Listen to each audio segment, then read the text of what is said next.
Hello, you are watching West Bloomfield 911. I'm Officer Rick, and on behalf of Chief Michael Patton and the men and women of the West Bloomfield Police Department, welcome to the show. And speaking of Chief Michael Patton, that's who we have as our special guest today. Chief, how are you? Hi, Rick. How are you today? Good, sir. It's good to have you on once again. It's always a pleasure to join you and our friends and partners here at Civic Center TV. Thank you. Well, thanks for coming on. And Chief, as you know, we've got a couple of things we like to do before we start talking, so don't leave me. Stay right there. Thank you. Hey, folks, if you remember, we like to do a segment called the Corner Spotlight. So if you would, look up on your screen and see one of our good guys, Officer Joe Miller. He's working currently road patrol, and Joe hired in 2006. But Joe wasn't a raw rookie when he came here. He came with some experience from a couple other agencies. He actually served with the University of Michigan Police Department. He started there in 1999 and later ended up with the Pontiac Police Department, and he was there for 4.5 years. He has a total of 7 years here in beautiful West Bloomfield and a total of 14 years serving the community and the state of Michigan in law enforcement. So Joe, we thank you for your service.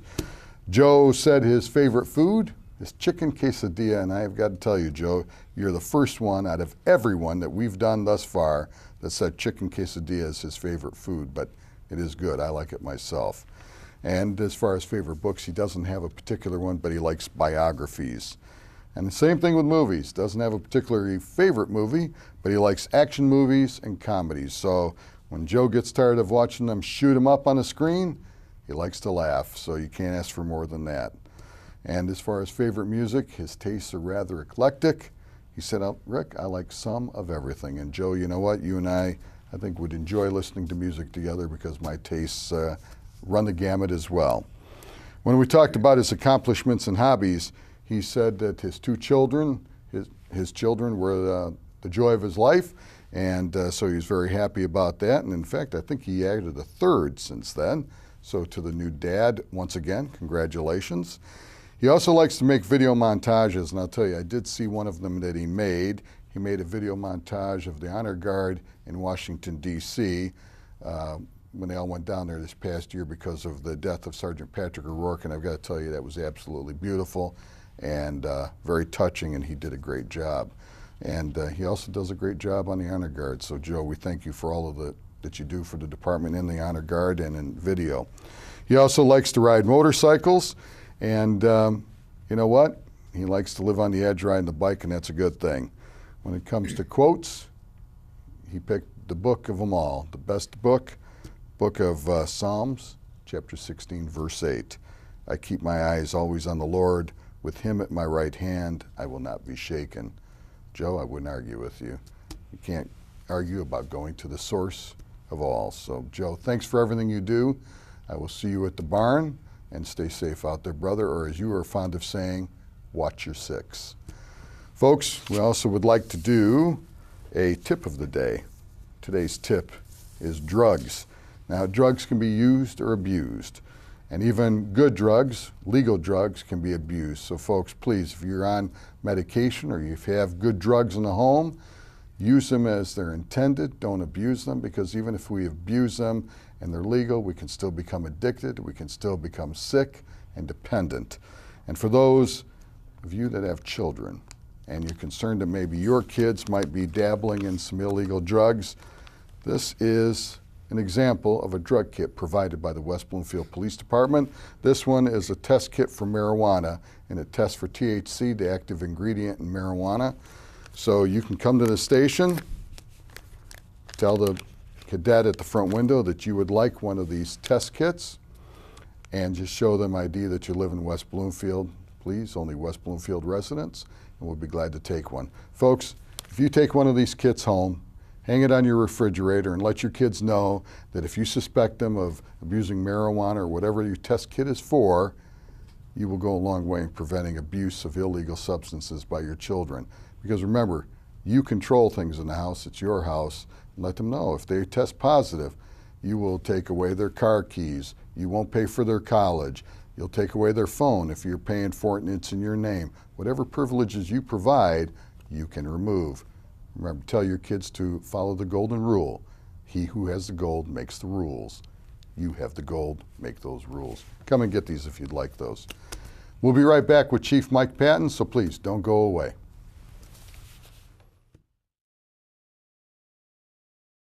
You're watching West Bloomfield 911 on Civic Center TV, a service of the Greater West Bloomfield Cable Communications Commission. For more information or to watch episodes on demand, visit civiccentertv.com/WB911. Civic Center TV, television that's close to home. The West Bloomfield Police Foundation raises money to help those who protect and serve the community. Whether it's emotional or financial support, the foundation provides a helping hand to officers, their families, and those in the community. For more information on the West Bloomfield Police Foundation, contact Kurt Lawson at 248-975-8900 or visit wbpolicefoundation.org. And we are back. Once again, we are with my boss, Chief Michael Patton. Chief, again, thanks for coming on. Always a pleasure. You know, you've been a repeated guest on here, and we always appreciate you coming on. You've always been a big supporter of the show and, of course, the department, so we're glad to have you here. Thank you. Chief, let's talk a little bit about an event that was a changer for us here in the police department, not just as a unit and a department, but for a lot of us individually. In 2012, we lost our first officer here in West Bloomfield, Sergeant Patrick O'Rourke. Why don't you talk a little bit about that as far as what that meant to the department and what happens from the chief's end when we have to handle that? Yeah. Well, as you know, as we filmed this here today, Rick, we're 14 months past that incident. And prior interview we just did a few minutes ago was with Pat's lovely wife, Amy O'Rourke. Look, it was a huge incident, and you said it was a life changer for all of us that worked and that knew Pat. Obviously most profound and impactful upon his family and his lovely wife. Sure. Their great children, Pat's mom and dad, and Amy's mom and dad, and all the extended O'Rourke and Corey family members. Over the last 14 months, we've become extremely close with them. We've attended a significant number of public events in which Pat was remembered and memorialized. And that has brought us all together. We're used to seeing each other and hanging out to each other. Right. And as much as they always express to us the support that they have received from us, I keep reminding Amy and their family members that we draw our support from them. We look to them. We draw strength from them because as you look at how they have reacted to this horrible event in their personal lives, they're the epitome of grace and dignity and Absolutely. Class and everything that's very positive. And I saw Amy's interview when she spoke about forgiving the man that took her husband's life, and it's a remarkable person that does those kind of things. Right. We hope that the rest of us can emulate and have that kind of strength and class in our lives, Right. in the decisions that we make. So. Look, it was a significant event. The night that it happened, I was already in contact with the field command officers at the scene about the incident. There was concern about the danger was involved, and the belief at the time that night was that he probably had taken his life. And Right. even though there's no certainty in those things, a plan was put into place where the officers went into the home to ascertain whether or not the person involved had actually taken his life, or if he had attempted to take his life, could he still be alive, and the fact that they could have affected some sort of rescue effort. And of course it went horribly wrong from that point on. I responded to the scene fairly quickly because I live in the township, so I was within a few minutes I was there. And of course, with any critical incident, it's a hugely chaotic scene, and a lot of decisions have to be made. And you rely upon the training the officers have, and it's a time where you have to start making, I need you to do this, and you do this, and you do this, and you do this, and you're barking a lot of orders. I was one of the people that knew immediately that Pat had already passed away. And we didn't obviously always communicate that to the officers, because as much as we want to afford them the time to grieve for the loss of their great friend and coworker, they have a critical public safety mission to still accomplish. We weren't sure if the person was still inside the home. And so we're marshaling a lot of resources, and the scene still had to be contained. And probably one of the most difficult orders I've probably ever given in my 20 plus years being a command officer in the police department was I could look upon the faces of the officers that were at the scene, and I knew at some point they needed to be relieved from their jobs there. But I said, you have to turn around and reestablish a perimeter of the home, because this is still a fluid and evolving scene, and we still need to have the public safety presence here. A lot of help is on the way. It'll be here shortly, and we'll get you off the line as quickly as we can, but we still need to contain this incident. So it was very difficult to turn those officers around, because I could look on their face and they knew something horrible had happened. But we still have to do our jobs as police officers and protect and serve in the community. Right, absolutely. Absolutely. And as you said, today it was a game changer, a life changer for all of us, one we won't forget. But as in life, death is a part of life, and you move on. Not that you forget, but you have to continue to live your own lives, and you have to continue to live without that person that you once had in your life. And of course, it's obvious from speaking with Amy that her and the children have moved on. Again, not that they've forgotten, but they have a life to live as a family, and we do as a department. And one of the things that we had to face as a department, and Pat wasn't just a reason for that, but we've lost officers over the past few years due to the economy. Officers have retired. Pat was killed in the line of duty, but we had vacancies. And so as a chief, one of the more mundane things, and we preferred to handle the mundane, but now you have a chance to fill some vacancies, and for the first time in 5 years, we are hiring police officers. Why don't you talk a little bit about that? In fact, as you know, we had recruit officer Katie Rochert on earlier. She's one of the 4 new hires, and why don't you talk about hiring officers, not just to replace Pat, but to replace other officers that have retired and left? Well, when we had the big economic decline here in the last couple of years. Look, budgets are always an issue for any municipal government. Right. And as the property values declined here, we lost significant revenue to the township, and that impacted upon the staffing levels of both the police and fire department. No one's had raises in years, and benefits have declined, and all. I did want to talk to you about my raise. Yeah, sure. It's in the mail. But those things are always, important. Bodies are everything. When you're looking at your staffing levels, it's everything. We can maybe even drive the cars for an extra year longer, or put something off again, repainting the building or do something like that. But keeping the staffing levels up for everything. As chief of police, I always look at my job as being that of the great, conductor of a great orchestra, in which you and others in the department, they're the ones doing the work every day, and all I do is conduct, and a little more woodwinds over here, a little more percussion over here, a little more horns over here, and it's always a pleasure to work for such a great agency for West Bloomfield, where 99% of the time, 99% of the officers are going out and doing 99% of the work without really being asked or told. You just turn them loose every day, and that's a great feeling as the department head, as the leader, that you don't have too many worries. They're going out there, they're doing what needs to be done, and they're doing it well every day, and that's a great feeling.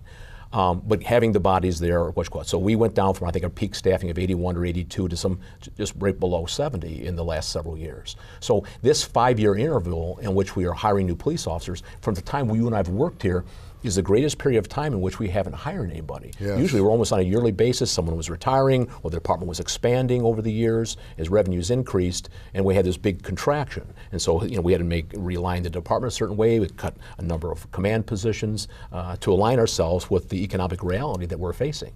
But it's great to be able to hire new people. Yes. And from the chief's perspective, probably one of the most important things that one of my greatest responsibilities is getting the right people into our agency. And as you saw the new officer that you interviewed here earlier this morning, I think we're making a lot of right choices, because, and on a personal level, gosh, it's a great feeling to be able to offer somebody. We remember way back when we were applying for police agencies, and gosh, we wanted these jobs so bad. It was going to be a big part of our lives, and to do this line of work that we do. It's a job that you really, really, really want to have, you really want to have to do it. And if this shift work isn't your idea of a job, or working the dangerous situations, but the people that want these jobs really want them normally. Well, it's a great feeling to be able to offer someone, you get a bright, fresh face like you saw Officer Rochert, to come into your agency and say, I want to work for the West Bloomfield Police Department. I have other options, I've worked anywhere else, I want to work here. And it's great to be able to offer them a job. So, and especially in her case being homegrown. Well, it is, right. She grew up in the West Bloomfield area here. Not everyone always has done that, because we draw people from around the state. The officers we're hiring, they're up in the Upper Peninsula we're hiring officers from. So, as far as a law enforcement destination, a department, West Bloomfield is a target, is a magnet. We draw people in from all around the state because they know this is a great department to work for, and it's a great community to service. And so people want to come and work here. Absolutely. Well, now let me ask you, as a command officer position, or from your position as a command officer, what are you looking for in an officer when they apply? Now, obviously, a lot of people are doing the legwork. There's the backgrounds and the psychological and the physical and everything, but it's really much more than that. Tell me what you're looking for as a chief. To hire somebody, it's easier to get. The easy part is to perhaps get the budget approved to hire an officer or to replace an officer. I mean, it's not easy, but that's the least of the work sometimes for the administrators. It's the rest of the thing. It's the hiring. And we're admittedly a little rusty. We haven't done it for 5 years. So one of your previous interviews, they talked about the field training and evaluation program. That program is so critical. It's really an extension of the hiring process, where they're going through months of training and evaluation when they come here, and they get daily observation reports. But it's very labor intensive. Like I said, there's background investigations, there's physical exams, there's psychological exams. And what I look most for is character. We can look at someone who has a blemish in their background. Maybe they made a mistake at a previous employer. Did they admit to the mistake? Did they learn from the mistake? Are they committed to never making that same mistake again? And so you look for people of character to come into the job, because you can train them. Maybe they weren't great at writing reports before. We can train them to a certain standard. Maybe they never even fired a handgun before their entire lives. We can go back and train them to be very proficient at those kind of things. Right. But if they don't bring character and integrity to the thing, we can't always instill that in them. We have great values. We try and instill the great values in law enforcement, in our code of ethics into young people. And the way society is now, they don't grow up with all those kind of values being exposed to them. There's a lot of rationalization about values and integrity and character. We work for a service which we value those things. We respect those things. We insist that people possess those things. So character is really one of the most important things we look for. So we look for that in the hiring process, and we hope that we always get it. I just recently went to a graduation of a friend of ours, and Chaplain Don DeNoyers graduated from the Reserve Officer Academy at Wayne County Regional, and they talked about character down there, even for the Reserve officers, and that's one thing I think that is people expect, not only character for most people, but do you think they expect more of it with us too? Do you think police are held to a higher standard because of what we do, and people expect us to be held to that higher standard? Oh, absolutely. Look, you look at where people in the community and our society respect the most, and usually police officers are the upper tier of who they respect the most. I mean, certainly doctors and teachers and other people, clergy are along those lines too. But the public trust that we hold is so valuable. And look, we step in it once in a while, and we make mistakes. And no, we're not. And I think we're better because we occasionally make a mistake, but we also admit we make mistakes, and we do things to correct mistakes and commit that we're never going to do those things again. But the character is very important. And the public trust is fragile. If it's broken or if it's lost, it's very difficult to get it back. Yes. And so you do things on a daily basis, striving to maintain that public perspective that the people look at us and they have that trust. That's how we get millages passed. Yes. That's how, when we lose officers, if there's one thing that came out of Pat O'Rourke's death, was what a tremendous community West Bloomfield is. The outpouring of support and generosity from this community was almost unparalleled.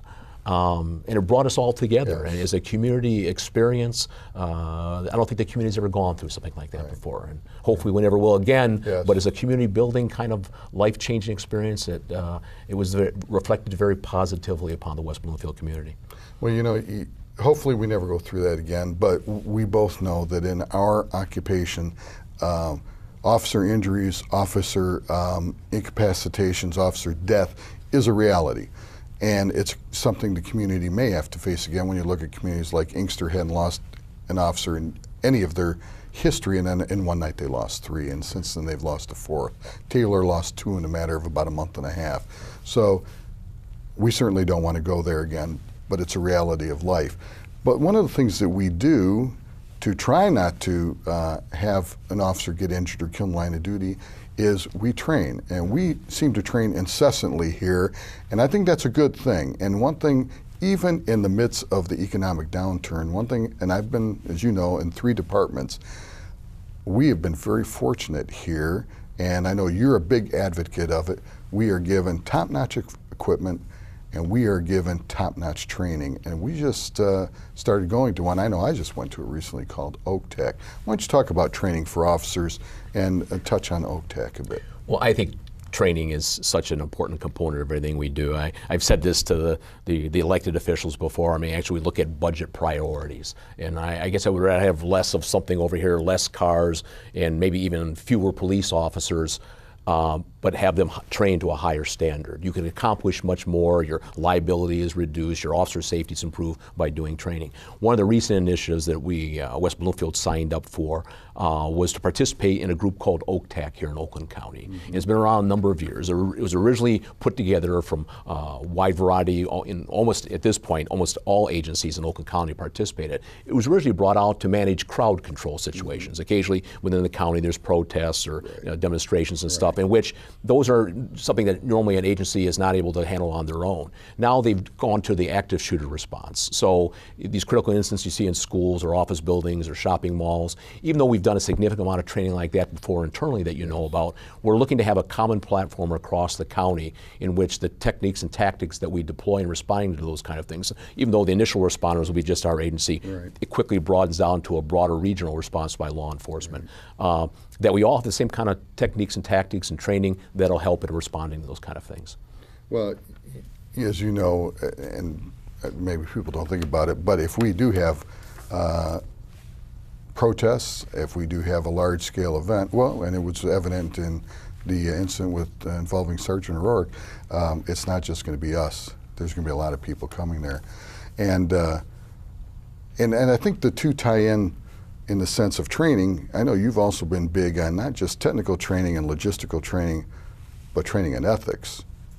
Do you think that's a big part of it? There's always as well? a core to those kind of things. For all the training I've done over the years, I was a FTO coordinator, a firearms instructor, defensive tactics instructor, all those kind of things I've done over the years. I've had a common core thing that you not only want to survive in certain arenas that you want to win. You always want to win physically, you want to win psychologically, you want to win in the criminal arena, in the civil arena, in the arena of the administrative reviews, and obviously in the reviews of your reputation too. Absolutely. So, and you can do things, the things you do on a daily basis can help you win in all those arenas. And that's what the daily, the goal is, to constantly win in all those kind of things. Absolutely. And Chief, and I'm not just saying this because you're here, I've told other guys this, and you know, we've spoken about this as well. Police officers are all little chiefs in a sense. We all have type A personalities, and no matter who the boss is, we're not always going to agree with every decision they make. Just as if I was the chief, nobody's going to agree with every decision I make, but I say this, it's heartfelt, and I think you know that it's not just being said here. One thing I can say about Chief Mike Patton, for all you folks out there, he is honest, he does not speak out of both sides of his mouth, and he's certainly a man of integrity, and we are glad to have him as our chief, and if he says something, he means it from the bottom of his heart. May not always agree with him, but he certainly means it, and we don't have to worry about him saying one thing, turning his face and saying another, and that's a big plus for you, you're Chief. being overly kind, but thank you. Chief, thanks for coming on. Always a pleasure. And before we go, though, we're going to honor a fallen officer. And folks, believe it or not, this officer, we did one earlier who was poisoned. This officer was also poisoned. please remember in your thoughts and your prayers Detective Sergeant Caleb Embry Smith from the Flint Police Department, who was killed in the line of duty October 27, 1921. Detective Smith died after being poisoned with arsenic while on duty. It was theorized by the coroner that poison was administered to him when he took his lunch break. He was working with another officer. They had parted for several hours while they went to lunch. When they returned, they were arresting someone. During the booking process, Detective Smith was complaining that he felt ill. He was taken home where his condition worsened, and he died a short time later. An autopsy revealed traces of arsenic in his body, and the coroner, like I said, concluded he was poisoned at lunch. So if you would, please remember this great American hero who was his heroics were only recently found. And brother, we're sorry it took so long to remember you, but I can guarantee from this day forward, you will not be forgotten. He was survived by his wife and 2 sons. He had only served on the Flint Police Department for 4 years. He was a young man, 28 years of age. And believe it or not, his young sons, all of them, went on to serve in law enforcement. So please remember, again, Detective Sergeant Caleb Embry Smith, the men and women of the Flint Police Department. And we say, brother, rest in peace. Your memory will not be forgotten. On behalf of Chief Mike Patton, once again, thank you for watching the show. Without you, there would be no reason for its existence. If you don't catch us on the telly, please go to civiccentertv.com. Catch us on the internet.